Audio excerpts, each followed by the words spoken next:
Bismillah, alhamdulillah, wassalatu wassalamu ala rasulillah wa ala alihi wa sahbihi ajma'een, amma ba'd. So now that we've reached the 7th week, right? Is this labeled incorrectly? It's the 7th week, right? Yeah. So it's just labeled week 6. It should be week 7 actually. The file name is correct, but the display is incorrect. It's actually week 7. So now that we've reached the stage of Medina and how the Prophet ﷺ and the Muslims are arriving in Medina, what we find is that there's going to be a lot more information preserved historically about Medina. And the reason is quite obvious. It's because there were more Muslims in Medina.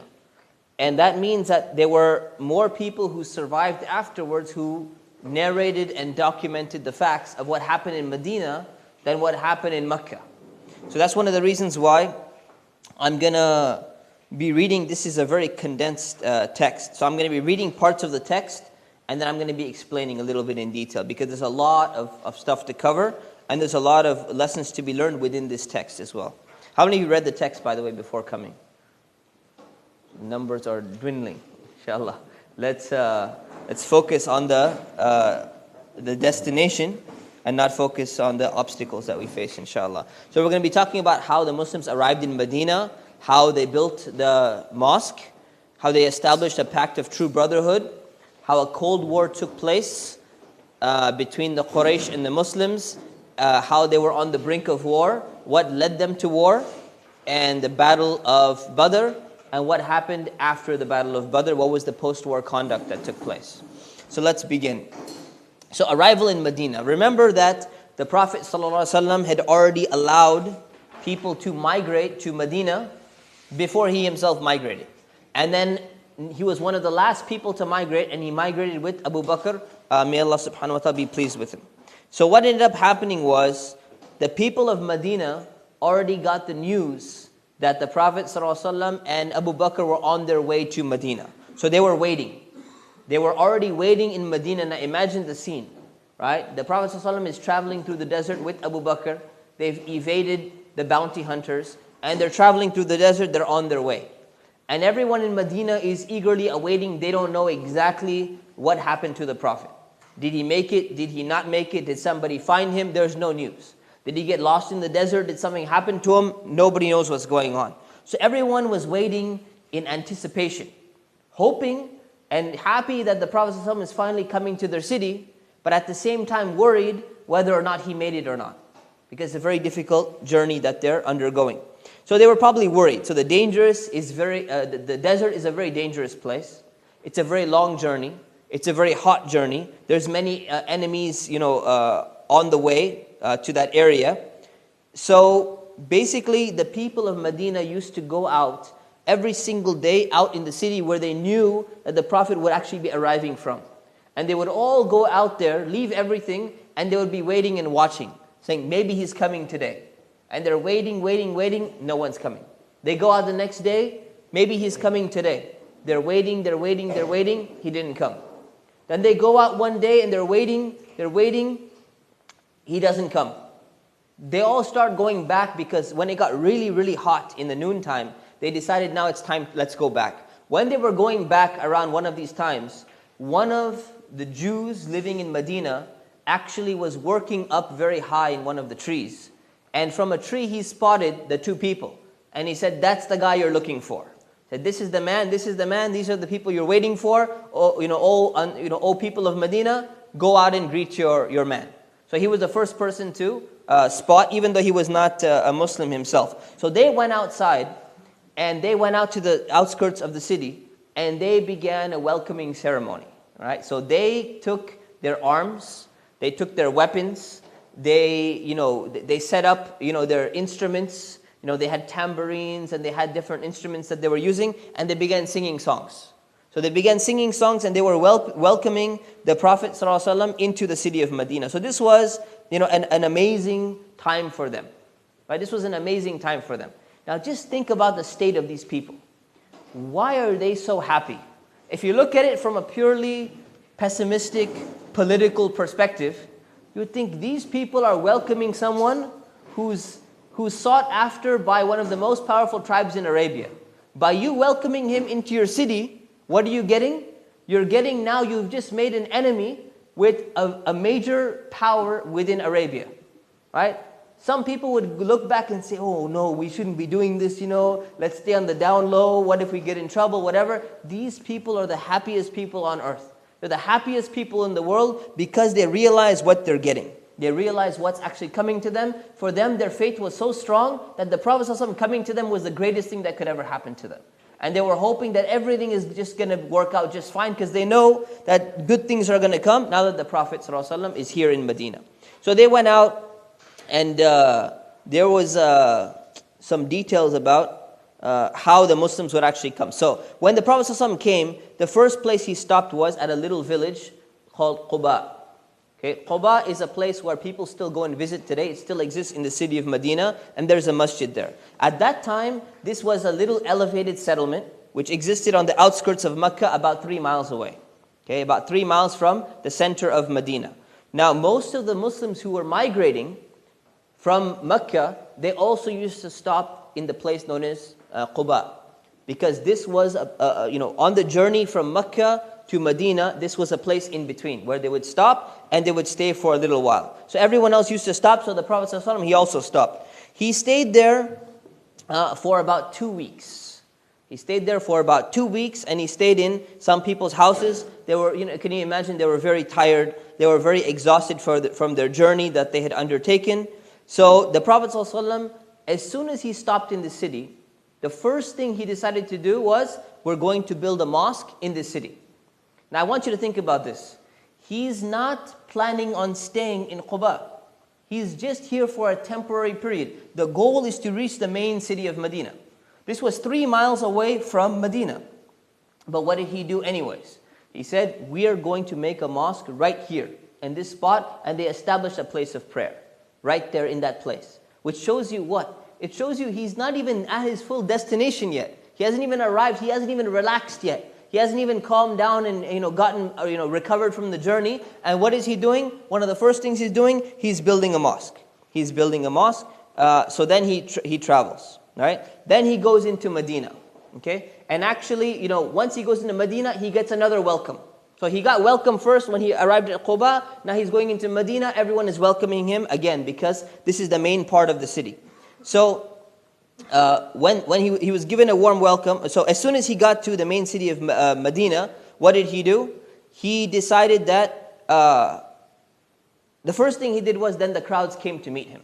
Okay, so when he arrived in the main city of Medina, imagine all the people of Medina are coming outside and they're coming to greet him. They're coming to show off how happy they are. So how did they show off how happy they were? Well, the women were on the tops of the roofs. They were young girls who were singing. They were standing on the tops of the roofs and they were singing. They were singing. And the song that many people are familiar with, طَلَعَ الْبَدْرُ عَلَيْنَا مِنْ ثَنِيَّاتِ الْوَدَاءِ, that's a song that they were singing. Some scholars, like Ibn al-Qayyim, they said that this song is actually not from the time of Medina. The song is not actually from the time of Medina, and it's incorrect to be attributed to Medina. However, other scholars like Zarqani came later, and they explained that Ibn Qayyim was mistaken. So there's a difference of opinion. Either way, it's likely that they were singing that song. So this was the custom in Arabia. This was the custom in Medina. The men came out with their armor, and they came out with their swords. Now, why do you think they were doing that? Just in case. Could be just in case. There's another reason. Show of power. That's how tribal people welcome people. If you go to a very tribal area, they'll come out today with like their AK-47s and stuff, and they'll welcome you in. That's their tribal custom. That's what they'll do. They'll show that, look, we're here, we're so happy that you're here. We're here to protect you as well at the same time. That's their way of welcoming people, right? So it's like modern armies. Like when they come, when some politician comes, they have like all these tanks and they have a procession of like, people with their swords and their guns and all of that. So very similar, okay? So he's welcome. Now this is the happiest day that Medina had ever witnessed, right? Now imagine this scenario. Imagine how everyone's happy. The Prophet ﷺ is coming through. Crowds of people are coming to meet him. Crowds of people are coming to shake his hand. Now imagine the other scenario that he went through in Ta'if. Exact opposite. Crowds of people are coming to stone him, to yell at him, to make fun of him, to get him out of the city. So if you think about that, remember he said that Ta'if was the worst day of his life. And someone else, one of the companions later remarked, he said, the best day that ever happened, the happiest day in the city of Medina ever, was the day that the Prophet ﷺ came to that city. Right? Imagine, see how the difference, see that world of difference. So it probably made up, like this day made up for all of that, and beyond, and beyond. So the month that he arrived was Rabi al-Awwal, okay, which is the same month in which he was born. This was 13 years after the Prophet ﷺ received the first revelation.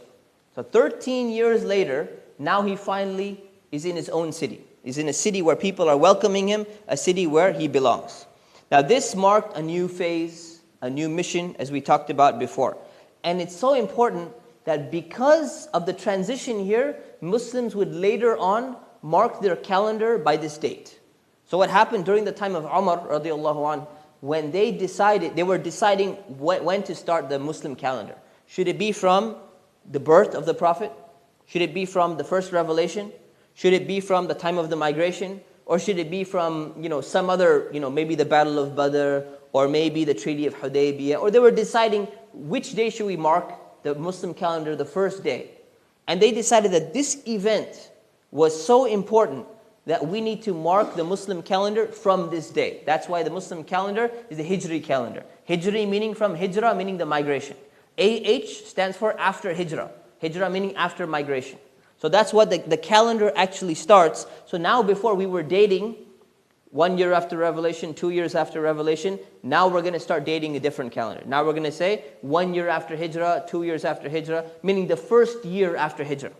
So that means that, for example, as soon as the Prophet ﷺ arrived here, this is year 1, the first year after Hijrah. You don't have to wait an entire year. So the first day that he arrives, you're still in year 1. There's no year 0. Just so you know, in case something like that, comes on the test or something like that, okay? So now what happened? So while the people are greeting him, I want you to think about this. While people are coming out so happy, happiest day of their life, happier than going to Disneyland. Imagine this, like a child for the first time, so happy. They had never seen the Prophet ﷺ before. They didn't even know exactly what he looked like. So what did many of them do? Abu Bakr kind of resembles him. So they go to Abu Bakr and they start greeting him. Oh, Messenger of Allah, very nice to meet you, and we're so happy that you're here and everything. People didn't know. So what did Abu Bakr do? Abu Bakr, he realized what's going on. People aren't getting the point. So he went and he took his cloak and he started putting it over the Prophet to shade him from the sun. And people realized, okay, wait a minute. This is the Prophet. That's why he's doing it. This is the Prophet. Just to show. Otherwise, the Prophet would not allow these type of things to happen. He would not allow somebody else to do him these kind of services normally. But he allowed it to happen so that people realize this is the Prophet, it's not Abu Bakr. But what does this tell you? This is a very, very important lesson actually. It tells you that for someone to have so much faith, so much belief, and to have so much love for someone they've never seen before in their life. How can we say later on that, because we've never seen the Prophet ﷺ, we can't have that level of love? These people had that love, they've never seen him before. How did they know about him? They learned about his characteristics. They learned about what he's done. They learned about his message. They listened to the verses of the Quran. So this kind of excuse that, if only we had seen the Prophet, our iman would have gone up. Look at their iman. Look at their faith. And they've never even seen him. They didn't even realize who he was. So subhanAllah, there's no excuse to not have love for the Prophet ﷺ. So everyone, obviously, very hospitable society. Everyone wants to show hospitality to the Prophet. So what does everyone start doing? Everyone starts insisting, no, Prophet, you have to stay with me. No, Prophet, no, you have to come to my house. I have the nicest house. So no, Prophet, I have, my wife can make the best food. Come to my house. Imagine everyone is inviting them. Now what is he supposed to do? If he goes and says, okay, well, I'll go ahead and stay with you, it's going to offend the other people. And he says, I'm going to go stay with you. Everyone else is going to get offended. Oh, he stayed with that person. They're going to feel bad. If not offended, they're going to feel a little bit, if only he would have stayed with us. So what did he do? In order to not insult anyone, he decided to stay with his distant maternal uncles. So he actually had family in Medina. He actually had family in Medina, so he decided to stay with his maternal uncles who were living there, and that's something that everyone would understand. No one would complain and say, oh, he didn't stay with me. Once you stay with family, that's it. No one can say you didn't stay with me. You're staying with family, it's understood. They take priority, they take precedence. Okay? Oh, okay, yeah. So good question. So the question is, if they came in the month of Rabiul Awwal, and if the calendar starts from the day that they migrated, it starts from the year that they migrated, not the day. So the first month is still fixed in the calendar. So that remains, it's just the year. It's just the year, okay? The camel being the one who decided, where he would stay, right? Abu Ayyub al-Ansari was from his maternal side of the family. So that's why he stayed with them. There are reports in some books of Sirah that the camel was, guided and it chose the actual location, of where to stay and all of that. Those reports aren't of the highest authenticity, so I just decided to skip that part out. It could be, but it's a miraculous type of thing, and we talked about criteria. So it could have been that the camel also decided, and then he chose that because his uncles were around that area. Could be, but we skipped that because there's different narrations, whether it was a camel or whether it was primarily because they were family members. About the family members? That's what I'm saying. Remember the standards that we're applying. So it's not the highest of authenticity. It's not the highest of authenticity, right? So if it's a miraculous type of thing, and it's not the highest standard of authenticity, then we if you can take it, you can take it with a grain of salt. So it's not the highest standard. Okay, yes. So good question. So why are we not discussing the Mi'raj, right? The ascension of the Prophet ﷺ? We will discuss it in a separate hadith class. The reason why is because scholars differ as to when the date actually was. Some scholars say it was very early on in the mission. Imam Nawawi says it happened in the 5th year. Other scholars say it was 10th year or 11th year or 12th year or 13th year. So because it's so unknown exactly which day it specifically was, we left it out because Sirah is trying to study things from a chronological perspective. That's why we left it out. Okay? That's the thing. So the same thing. Scholars are differed as to exactly when that happened. It happened, but when did it happen exactly is difficult to determine. Because not all the thing is, important events sometimes, people would remember them, but they wouldn't remember the dates necessarily, because they weren't thinking about dates at that time. But sometimes they don't remember even things in your own life. Sometimes you remember some important incident, but if you're not paying attention to the calendar or something, you don't remember exactly when it took place. Right? If you ask a lot of people, if they didn't have a degree or something, when did you go to that country? When did you visit that country? And if you think off the top of your head, if you don't have any recollection, you say, probably like 10 years ago. I can't even tell you which year. So it's kind of like that. It's kind of like that. Okay? No, you done? Okay. All right, inshallah. So continuing, building the mosque. So remember, now that the Prophet ﷺ is in the city of Medina, one of the first tasks which he performed was to build a mosque in Medina. Now this one was small, one is in Quba. Very small one that was in Quba and everything. That was just kind of like the foundations of it. Now they're going to actually build a full mosque in the city of Medina, now that they're there. What is the masjid supposed to do? It's supposed to be a place where all the believers could assemble together and they could perform their prayers as a group. This is something that they could not have in Mecca. There was not a single masjid that was formed in Mecca. Why? Even though sometimes they would pray in groups, they would pray in a congregation, but they did not have the opportunity to establish one specific place because they didn't have that freedom. They didn't have that ability. So now what did they do? The first thing they did was they purchased a piece of land from 2 orphans. Okay, the Prophet ﷺ went to this specific land. He said, we're going to go ahead and build a masjid here. This land belonged to 2 orphans. The orphan said, we're Muslim. This land belongs to Allah. It's completely free. They can have it. But the Prophet ﷺ said, no, we're not going to take it as a donation. We're not going to take it for free. We're going to buy it. Because they're orphans, number one, and number two, we don't know we don't know exactly how they're going to feel later on or what people are going to say. So they raised some funds from the other Muslims, Abu Bakr and other people, and they paid the orphans, they bought the land. They decided we're going to do it ourselves. So they bought the land themselves, and the construction began almost immediately. Now imagine this is the Prophet ﷺ. He just came from a very long journey. His life was in danger. And immediately, the moment he gets to Medina, it's not vacation time, right? What's the time? It's working. Immediately, things are moving. The land is purchased immediately. People start getting to work. Construction begins immediately. So every single person started participating in the construction. It's not that one group of Muslims said, okay, we're going to help, and the other ones are, okay, you go ahead and do whatever you want. Every Muslim played their part, including the Prophet himself. So the Prophet himself was picking up bricks physically, and he was going.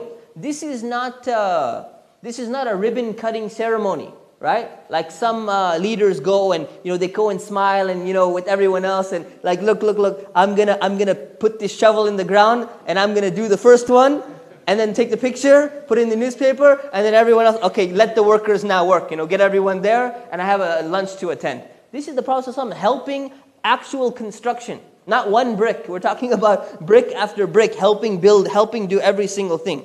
Okay, so everyone started participating in the construction of the masjid. Now, how were they working?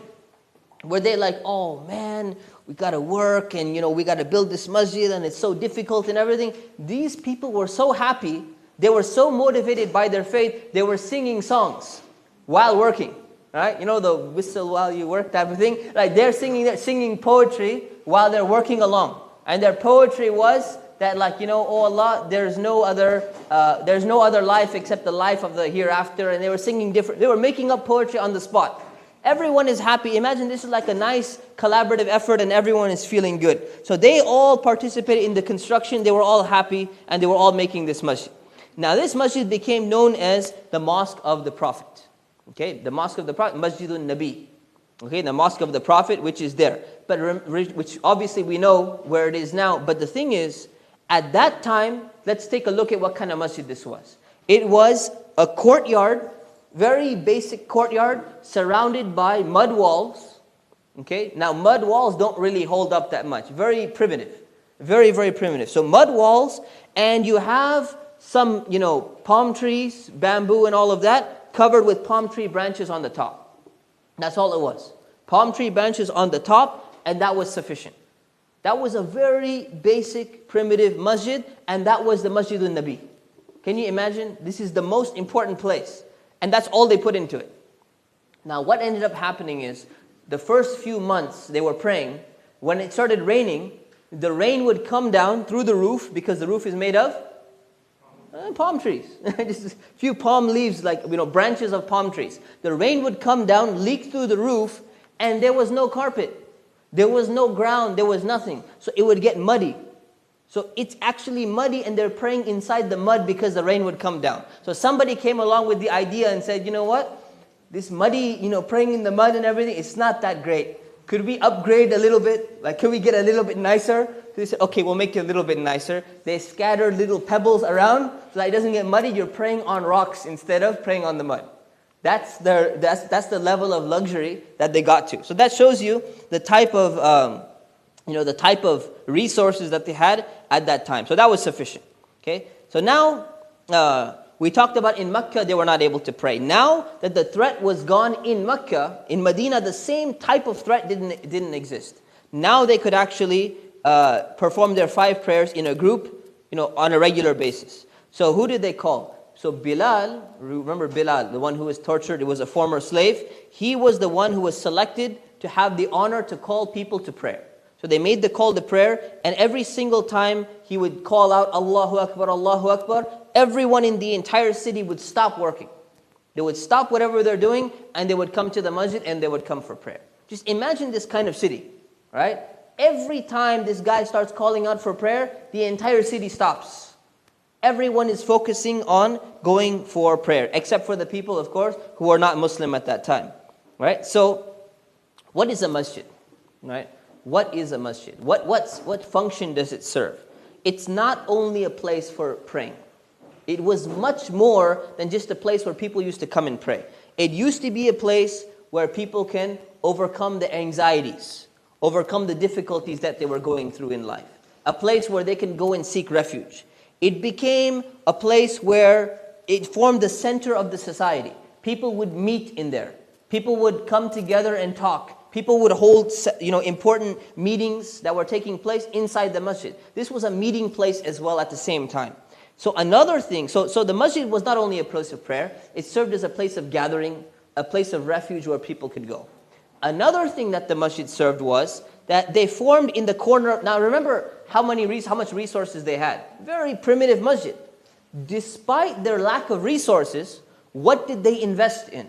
They invested in making a place, a platform that was known as sufa.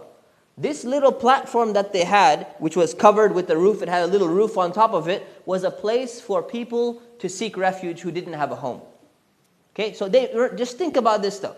You barely have resources to even put small pebbles to pray on, and yet you're putting emphasis on making this as part of the masjid as well. And this was within the masjid compound. So they made this place as a refuge for homeless Muslims who had nowhere else to stay.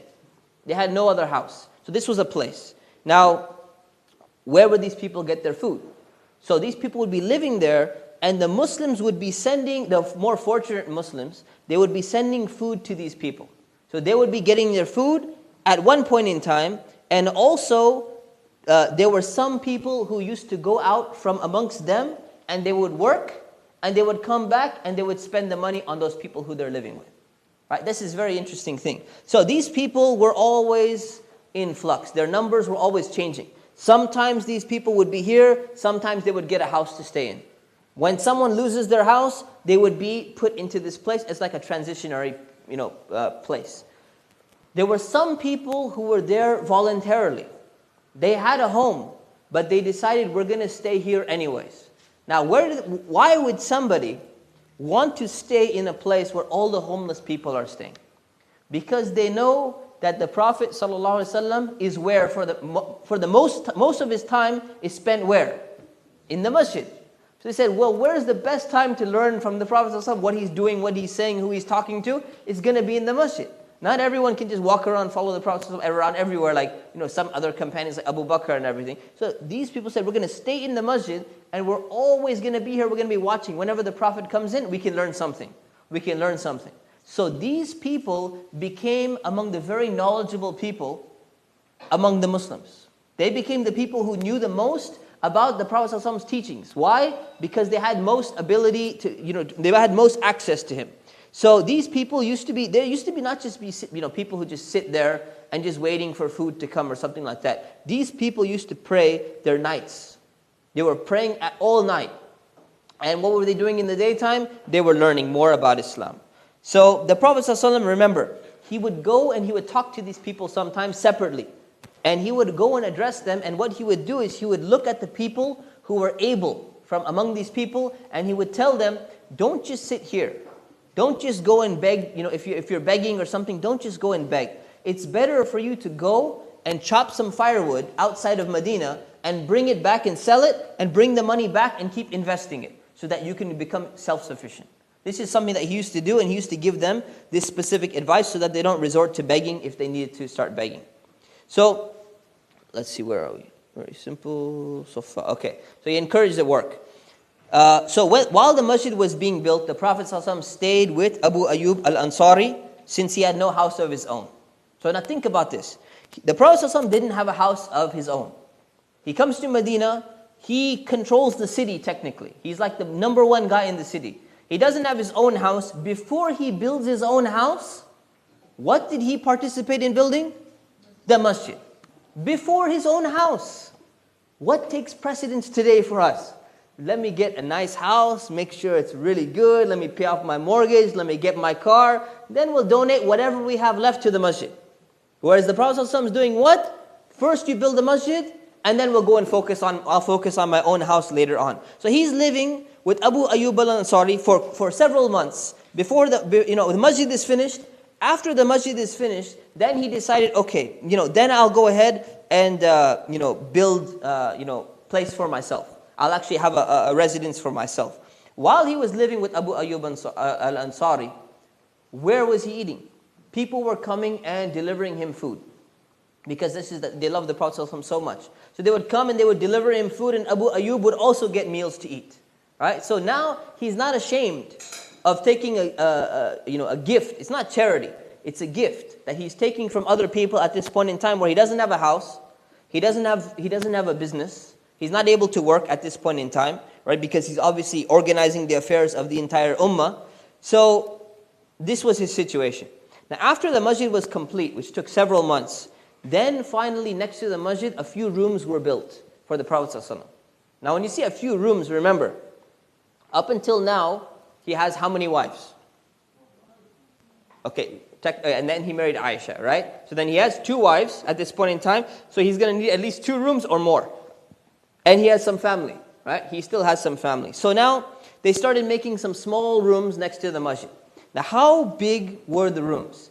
If you do the actual calculations, which I decided to do just to look at it, the actual rooms were about 135 square feet. Now just think about that. Think about how big your house is, square footage.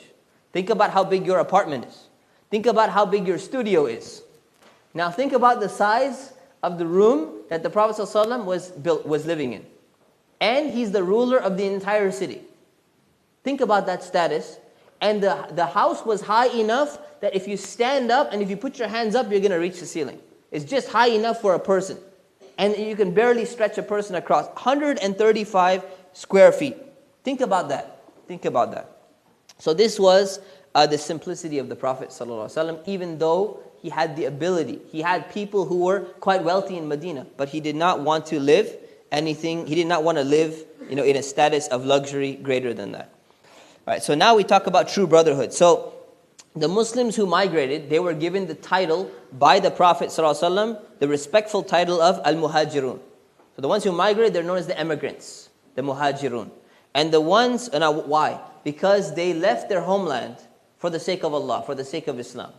So they are known as the people who migrated away. And this is an honorable title because it means you left up, you gave up, you left all that luxury, you gave up your possessions, you gave up your homeland. Very, very difficult. It's not easy to leave all of those things behind.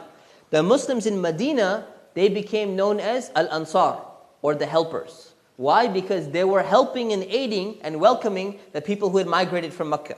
So these people have the special titles that they're given. Now this is really genius if you think about it. Because people always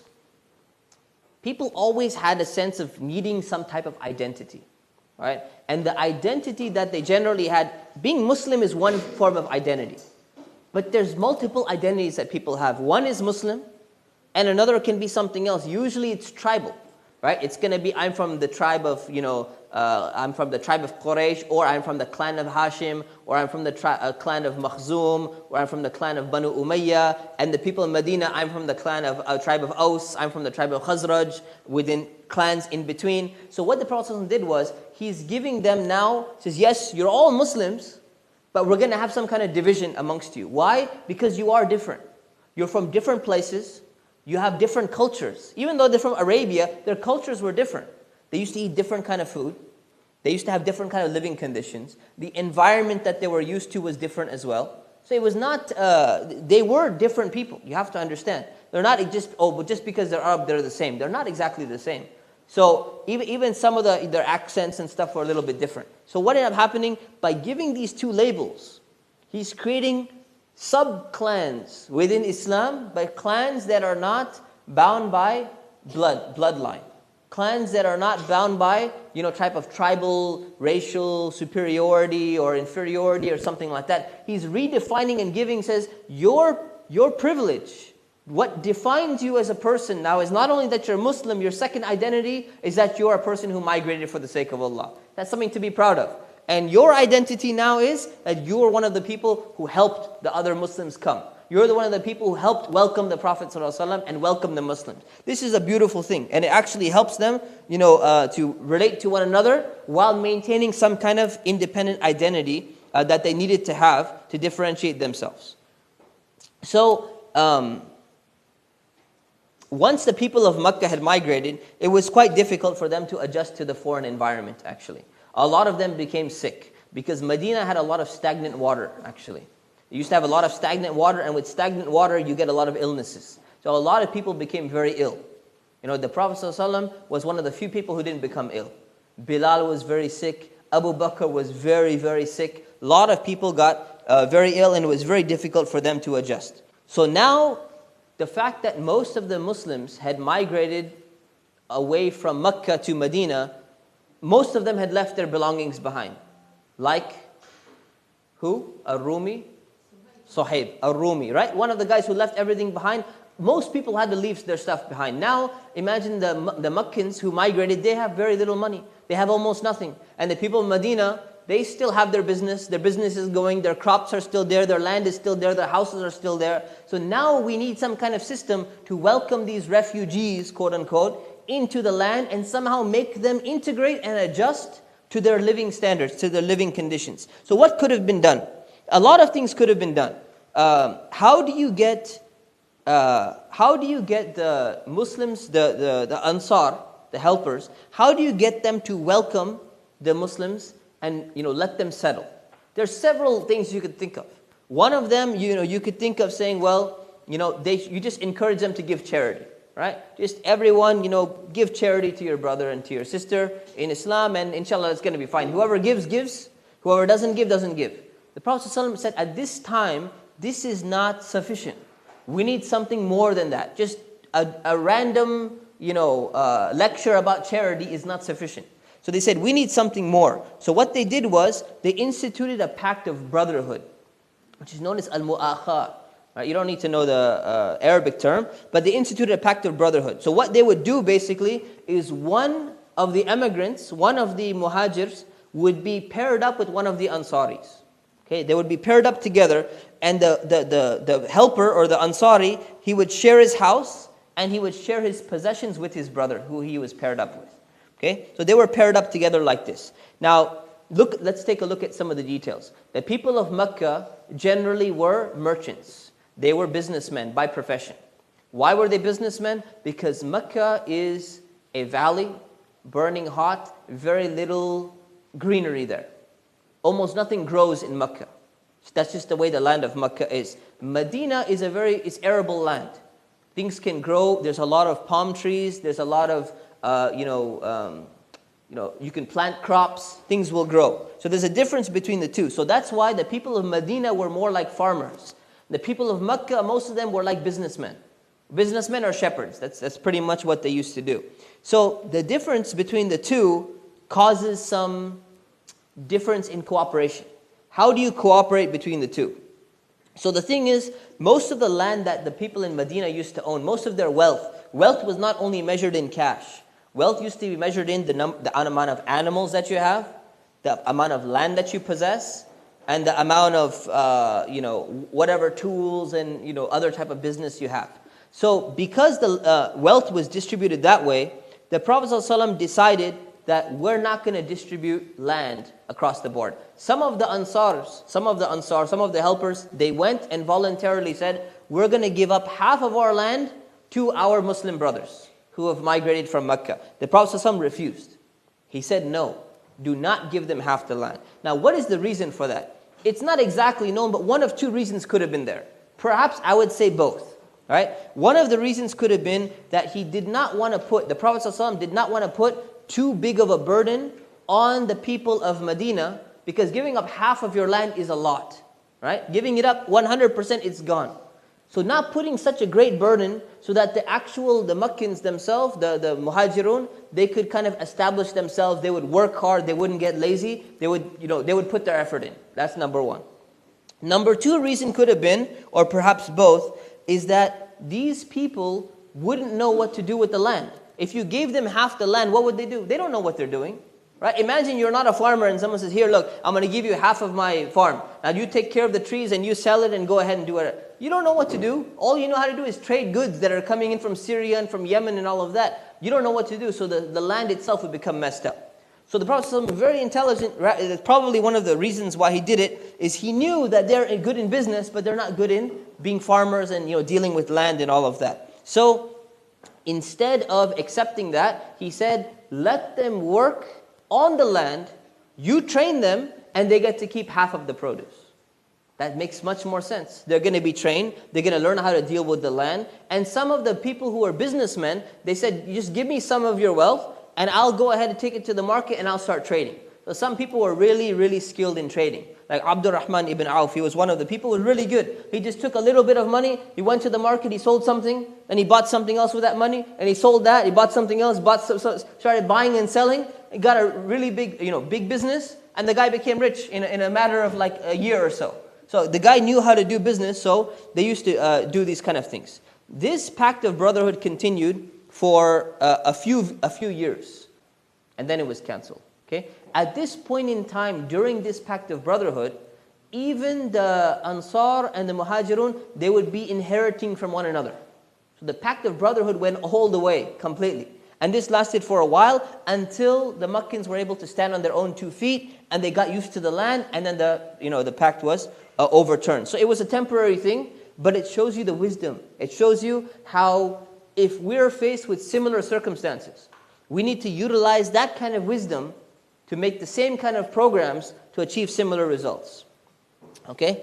Any questions on this? Oh, because they're living in the same house and everything? Yeah, they probably quartered off their house. So like this side is for your family and this side is for my. There's 2 families living in. They probably quartered off the house and said, you get this side of the house, I get this side of the house. Yeah, there's one incident where one of the companions, he even offered and he said, I'm willing to even divorce one of my wives and I'm willing to give her to you for marriage. Right? And we were talking about it this morning and saying that some people, they will have a major problem understanding this because of the culture that we live in. We have a difficult time even understanding plurality of wives, let alone somebody doing something like this. But if you understand what kind of culture they came from, and if you understand what kind of culture the women of Medina were like, what type of women the women were like from Medina, they were very different from the women of Mecca. So if you understand like these people in that context, it's not unlikely that this happened. All right, it's very likely that it happened. And this is a report that's narrated as well, that somebody offered. Now, it was not everyone. This person offered. This was not something that the Prophet ﷺ mandated on everybody. But this man offered himself. All right, so Cold War. Now, before I get into this slide, I just want to make a note that the concept of this stage in Medina being a Cold War is, I think, rarer than it should be. So most books, you won't find a deep analysis about this period in history. What you'll find generally is, in most books of history, a very shallow analysis, actually. In fact, little to no analysis, rather than just a description of events, without kind of piecing things together. You'll find it in some books, but not in most books. All right. So I think it's important that you pay very close attention, especially if you've been reading other books, and you kind of say, well, I've already read many other books in Sirah. I pretty have a good grasp. I don't need to read this. This is one aspect which we're covering right now, which I think very few authors, with the exception of some like Shibli Nu'mani and them, that have covered in detail. They have covered sufficiently with a good, deep understanding of things. So let's look at the situation now. The Muslims have escaped from the persecution in Mecca. They're in Medina, right? So you think, everything is fine. Everything is safe. Muslims can pray. They can have their own masjid.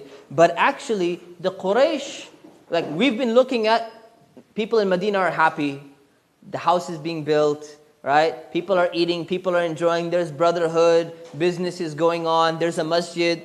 Where did the Quraysh go, right? What happened? Let's now shift focus and look what's going on in Mecca.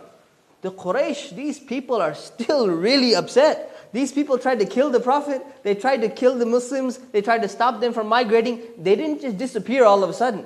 They're still there and they want revenge. They really want to get rid of Islam. How many times have they tried to stop Islam, right? So the Quraysh are still there. So for them, this was the biggest insult. Their own family members had accepted Islam. They left Mecca. They migrated to a new place, leaving their family behind. For them, this is like the biggest insult that they could ever, have. So they were really upset. So they were just, imagine what they were doing. They were waiting for the right moment to get the Muslims. Right? They're just waiting for the right time. Things are sensitive. When do we attack them? What are some of the factors? Well, 1, it's a long distance. 2, you have to be, you have to deal with your reputation in Arabia when you're attacking a foreign enemy.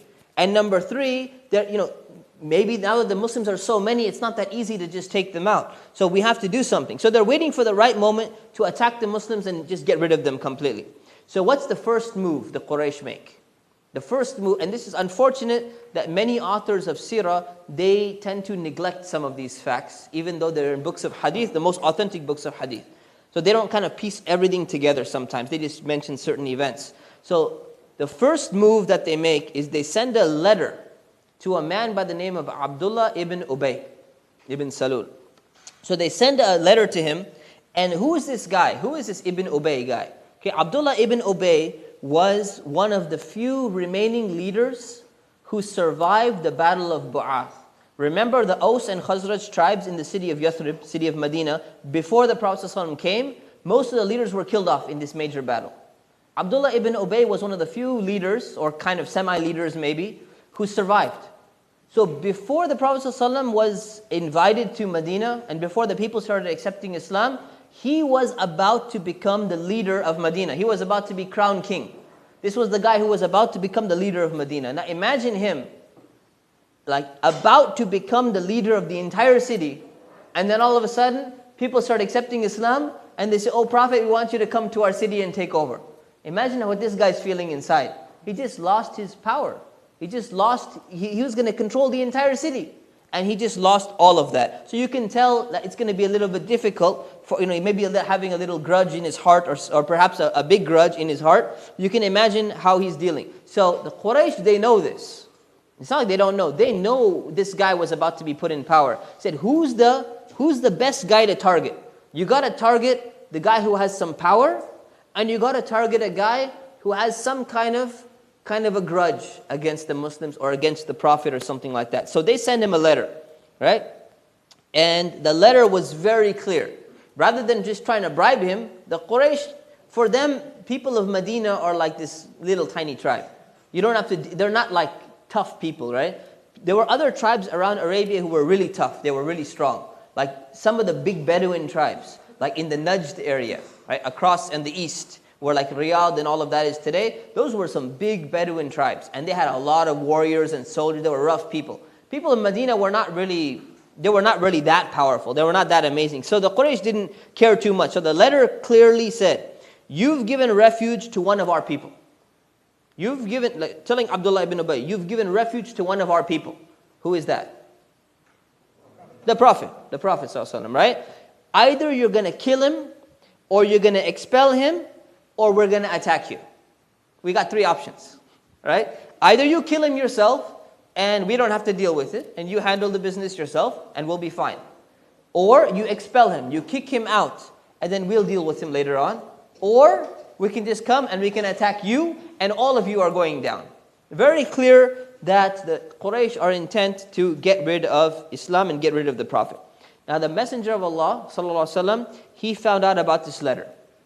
And he went to Abdullah ibn Ubay and talked to him, convinced him, says, look, I know you may not like me that much because you wanted to be in power and all of that, but do you want to fight your own people? These are your people, right? The people who've accepted Islam are Ubay's own people.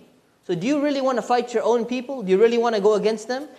And he thought about it, and he probably thought in the back of his mind as well, a lot of people have accepted Islam, right? Not just a few, a lot. So going against them versus going against Quraysh, okay, fine, we'll leave it. We won't cooperate with the Quraysh right now. But this guy used to utilize every moment he could to somehow insult Islam or insult the Prophet openly, but not openly, in a subtle way. So the Prophet ﷺ is riding behind, coming on his donkey, for example. Obviously when you ride an animal, some of the dust is going to come up from the sand. So he starts complaining, oh, this dust is coming, and why is this guy causing dust? These petty little remarks that he would make these little remarks wherever he could. Every time he got an opportunity to do that. So he kept on voicing his aversion to Islam openly. And he was quite clear about that. So now, the situation in Medina was actually dangerous. Even though we realized that they have the masjid, they have everything. Now that this letter had been sent, it means that the Quraysh are planning something. So the situation in Medina was so dangerous that even the Prophet ﷺ, he had an armed guard stand outside his door at nighttime, because it was so, you don't know who's going to try and attack. It looks like the Quraysh are going to try and assassinate him or something. So there was an armed guard actually outside his door to show you what kind of situation it was in Medina. It was not all, a bed of roses. That's not the only threat. So then what else you find? The biggest problem is that the Prophet ﷺ migrated to Medina for what reason? What was one of the main reasons why he was going to Ta'if and why he was considering other tribes and why he came to Medina? It's not just the situation in Makkah. Why didn't he go to Abyssinia? To establish a base to do what? To spread the message of Islam. Right? That's very crucial. He's established a base to spread the message of Islam, but now you got a problem. The message of Islam was spreading throughout Arabia because Mecca was the center and everyone would go during pilgrimage season. Now you have a double problem. Now the problem is what? One of the problems is you can't go during pilgrimage season because you've left Mecca. Right? So you don't get to meet all the tribes in one location because they're not going to be coming there. That means you have to go to them individually, which is not that easy, number one. Number two, the Quraysh have clout in Arabia. They have political ties. So they were putting pressure on the other tribes and saying, you better not go to Medina to visit this guy. You guys should, anyone who they had good relations with, they were being forced to not go to Medina. They were being blocked from even going to Medina to visit with the Prophet ﷺ. So now we got a problem, right? Now, not only is there a danger on the Prophet ﷺ's life, there's a danger with regards to spreading the message of Islam because they can't get it out. Because they can't be in Mecca and the tribes cannot go to Medina at the same time. So what did they need? Right? They needed a strategy to do two things. Either to reduce the hostility with Quraysh or to even, hopefully, have some type of mutual coexistence. That look, okay, now that we're gone, okay, how about you stop trying to kill us, right? And we say, okay, we recognize your right to be there, you recognize our right to be there. That's something that you have to understand. Medina is a new city now. It's not Yathrib anymore. It's a city of Medina. It's a new identity. The Muslims have a new space. They're a new entity that exists within this social sphere, right? So that space, when a country decides to become independent, they declare their independence, right? You have to what? You have to be recognized by somebody else. So one country will say, okay, I've recognized your sovereignty. Another country will say, okay, I recognize your sovereignty, right? So this is the same thing. Medina, now that it's a new entity, it needs to be recognized by different tribes. And they have to say, okay, we recognize that you're a legitimate political, space that exists here in Arabia. So that means that no one can live in complete isolation from the society in which they live in. And this is a very important lesson. Because sometimes we find Muslims, they go and say, well, let's just, buy a little farm or a little village somewhere. All the Muslims will just live there and we're just going to focus on our own thing. That's not the way the world works. That's not the way the society works. And the Prophet ﷺ, he understood that. You don't just go and establish yourself somewhere and then all of a sudden say, well, we live in our own place. We don't need to be recognized by anyone. You have to have a relationship with other people, some type of relationship. So now there's no central government in Arabia. So the tribes would associate with one another through either alliances or treaties. Now, if you want to have an alliance or you want to have some kind of treaty of mutual recognition or whatever it is, you have to have some kind of incentive. If you have no alliance, you have no treaty, essentially you're at war. Right? Essentially you're at war. There's no relationship between you. So if we come across you, we have the opportunity to just attack you. That's the way life existed at that time. Now today, we have a little bit different. Some people will say, well, we have United Nations and people who sign off. You have to get approval before you go and attack a city or, before you attack a country, unless you're one of the big 5 nations and you go ahead and you do it anyways, whether or not you have approval, all these kind of things. But if you look at that kind of world that they were living in, that's the way it was, right? You either have an alliance, you have some kind of treaty where we don't kill each other, or you're just some random person that's there. We don't know who you are, and if we see you're a threat to us, we're going to go ahead and attack you. So that's the way it was. So, what do the Muslims need to do? They need to make a treaty with the Quraysh somehow. Now, why in the world would the Quraysh want to make a treaty with the Muslims? What do they have to gain? Nothing. Right? There's nothing to gain for the Muslims, for the Quraysh, because they're the ones who are in power. Right? So for them, say, we'd rather just fight you. So the Muslims have to establish their authority in such a way that the Quraysh are pressured to actually make some kind of treaty and recognize the Muslims as being a legitimate entity. So now the Prophet ﷺ, he understands this. Okay? He understands this and he comes up with a strategy. But before we talk about that strategy, the verses were revealed from the Quran for the first time, where Allah subhanahu wa ta'ala said, those who have been, where are the verses? Those who have been attacked are permitted to take up arms because they have been oppressed. Where is it? Take arms because they have been oppressed. Allah has the power to give them victory. Those who have been expelled from their homes unjustly for no other reasons besides their statement, Allah is our Lord. So now let's take a look at this verse very carefully. Those who have been attacked are permitted to take up arms. Does this sound offensive or defensive to you? Because they were attacked, right? And it says, those who have been expelled from their homes unjustly. What does it sound like to you? All right? Defensive, meaning they're reacting here. They have to react. Now this is something new though. Before this, Muslims were not allowed to fight back at all. Even, remember how many people were being tortured and all of that? They were not allowed to fight back. Now, because the circumstances have changed, the revelation was revealed to change the rule according to the present circumstances at this time. So now they're allowed to fight back. As soon as the Prophet ﷺ got this revelation, he comes up with the strategy. Now the strategy is three things. Number one, it's a three-pronged strategy. He sent out armed expeditions to accomplish three main objectives. Okay? One objective is to gather intelligence about what the Quraysh were up to and to track the movements of their caravans. Very important. Gathering intelligence throughout Arabia to make sure that if the Quraysh are going to be coming to attack Medina, they know about it in advance. They're trying to figure out who are they making alliances with to go and boycott the Muslims, whatever's happening. You have to know what your enemy is doing. You have to know what's taking place around you. First thing. Number two, to conclude peace agreements with other people and enter into alliances with the various tribes around Arabia.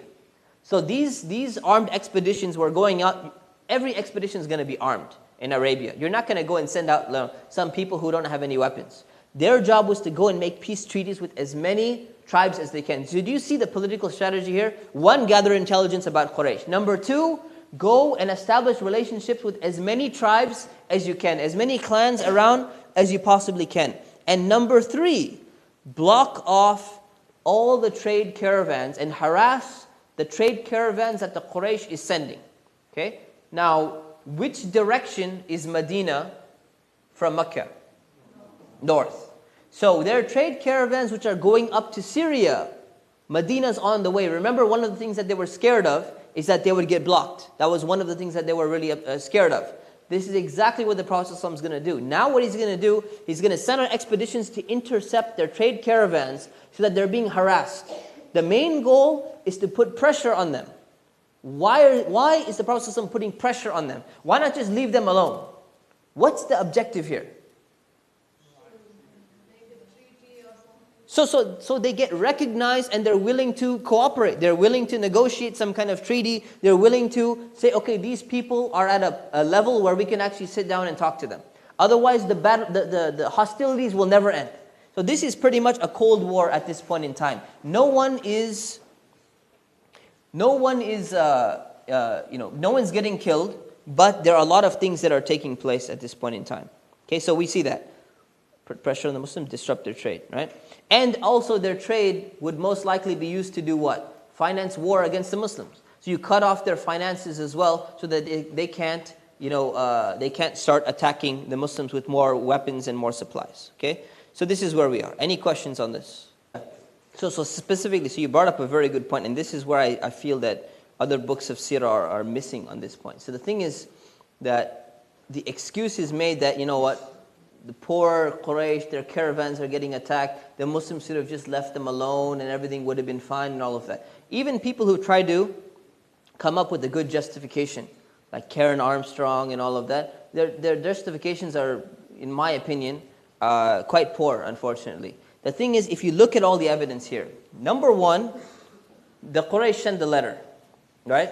The letter means that they want to attack, right?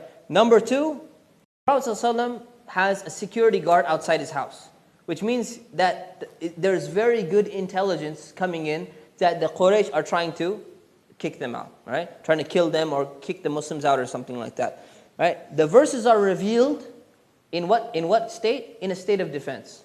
that, you're being oppressed, you have the ability to fight back now. Okay? All of this indicates that this is not an offensive. Right? This is not something where the Muslims are taking the thing. If you don't understand, see, here's the thing. People don't understand this as being a state of war. That's why I mentioned specifically the entire chapter is called Cold War. Right? Why? Because if you don't see it as being a Cold War, if you don't see it as being a state of war, you think, oh, well, now that the Muslims escaped, the Muslims are in a 100% state of peace. Had they done nothing, everything would have been fine. Who's making the first move here? It's not about the first move. Things didn't reset. The Quraysh never stopped wanting to attack the Muslims. Right? So the intentions are there, the motives are there, the letter is there, the security guard is there. The fact that the Quraysh are not willing to even make a treaty or recognize them at all is there. So making the argument that, the poor caravans and they got looted or they needed the money or something like that, all of these things don't add up when you actually look at the entire situation as a whole.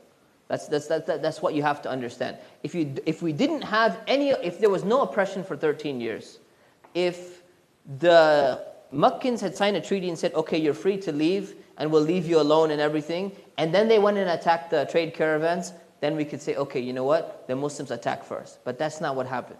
That's not what happened. So if you look at all the evidence, it makes sense. Here's the thing. How many caravans did they loot? Zero. Okay? They didn't loot a single caravan. Right? So people say that, well, their intention was to loot the caravan. So you're telling me that the Prophet ﷺ and the Muslims, who are so good at strategizing, they can win the Battle of Badr, they can win all the other battles, they were so bad at intercepting caravans, they couldn't intercept one. Right? So you have to look at the intentions. You have to look at the political ambitions here. What's really going on? Any incident that happens, you can spin it. Anyway, remember we talked about like somebody puts their hand on some child or something like that. Either he's caressing the child, he's loving the child, or he's trying to molest the child. Depends on what kind of mentality you have, right? So to read somebody's intention the other way around, without looking at all the variables present, I think it's an injustice. It's really an injustice. Let's say they looted a caravan. Was that the intention, that they were to take the money and they were going to do what with the money, right? So if you look at the political intention, right, here's the thing. They looted caravans of Quraysh. Or they tried to attack and harass the caravans of Quraysh. Did they attack any non-Quraysh caravan? No. Right? So their argument is the Muslims they're going and they started looting and they started doing this. Even unfortunately, mashallah, may Allah bless her, Karen Armstrong is a great, a great defender of Islam in her own way. But she missed this one, off the mark, unfortunately. She says, this is like a sport. This is a pastime, what Arabs do, When they have nothing to do, they just go and loot caravans. I'm like, come on, man. That's a pretty, they could have come up with a better explanation than that. But anyways, so this makes sense. So you look at that and it's only Quraysh caravans. They could have gone next door, tribe next door. They could have gone to the Jews, started looting their caravans. They didn't loot anybody else's caravan except Quraysh. Why? Because they're at war. Why are they at war and why are they doing this? Why are they taking this strategy? There must be an ulterior motive to it. Right? If they were just after money, they could go rip off somebody else. That can't be the reason. And it's not the reason. All right? Abdullah ibn Ubay, he's a pagan. Idol worshipper. Idol worshipper. You can. See, the way Wikipedia works is, if you have enough entries in other fields, and you have enough clout in Wikipedia, then you update it and it can be edited. If you and me and like 4 guys go and update it, it'll get changed back by somebody else. And you go and change it back, it'll get changed back by somebody else. So Wikipedia has its own politics. And people don't understand that. You can call it wiki politics. Right? It has its own political thing. So if you try and modify it some way, you have to do something. That's why the conservatives, which is even more biased, so they started their Conservopedia, right? Which is even more biased than Wikipedia, right? But this is the problem. This is why the Arabs were complaining that the Arabpedia or whatever, the Arab version of Wikipedia, it's by the people, but no one's contributing to it. They started contributing to the English Wikipedia instead of the Arabic Wikipedia. So, whoever puts interest in that. Any other questions before we take a break? All right, inshallah, then we take a break. We'll resume after the prayer, inshallah. Assalamu alaikum.